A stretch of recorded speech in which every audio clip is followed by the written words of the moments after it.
വിശുദ്ധ കുരിശിൻ്റെ അടയാളത്താൽ ഞങ്ങളുടെ ശത്രുക്കളിൽ നിന്ന് ഞങ്ങളെ രക്ഷിക്കണമേ. ഞങ്ങളുടെ തമ്പുരാനെ, പിതാവിൻ്റെയും പുത്രൻ്റെയും പരിശുദ്ധാത്മാവിൻ്റെയും നാമത്തിൽ ആമേൻ.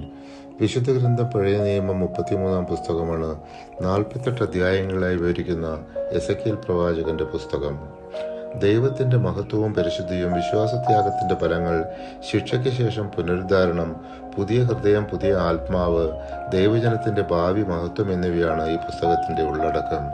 മോശയ, ഏശയ, ജെറമിയ, എസെക്കിയേൽ എന്നീ 4 പ്രവാചകന്മാരെയും ദൈവം ഒരുക്കുന്നതിൽ സമാനതകൾ കാണാം. മോശ, ഞാൻ നാവിൽ കഴിവില്ലെന്ന് പറഞ്ഞപ്പോൾ ദൈവം മറുപടി നൽകി, നിന്റെ വായിൽ ഞാൻ ഇരിക്കും, നീ പറയേണ്ടത് എന്തെന്ന് ഞാൻ പഠിപ്പിക്കും. ദൈവം അദ്ദേഹത്തിന്റെ സംസാരത്തെ തന്നെ നിയന്ത്രിക്കുന്നുവെന്ന് ഉറപ്പു നൽകി.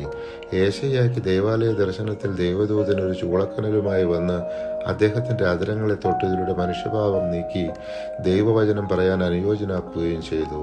ജെറമിയായ്ക്ക് ദൈവം നേരിട്ട് തന്റെ കൈ നീട്ടി അവന്റെ വായിൽ തൊട്ടു. പിന്നീട് ദൈവം പ്രഖ്യാപിച്ചു, ഇപ്പോഴേ നിന്റെ വായിൽ ഞാൻ എന്റെ വചനങ്ങൾ വെച്ചിരിക്കുന്നു.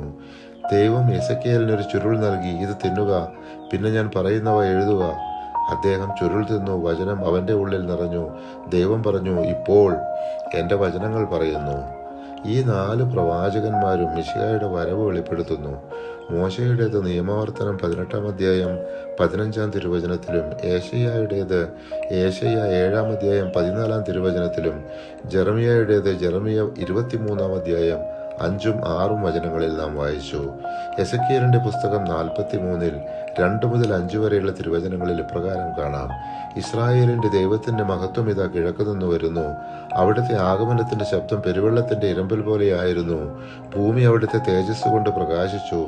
നഗരം നശിപ്പിക്കാൻ അവിടുന്ന് വന്നപ്പോൾ എനിക്കുണ്ടായ ദർശനവും കേബാർ നദീതീരത്ത് എനിക്കുണ്ടായ ദർശനവും പോലെ തന്നെയായിരുന്നു ഇപ്പോഴത്തേതും.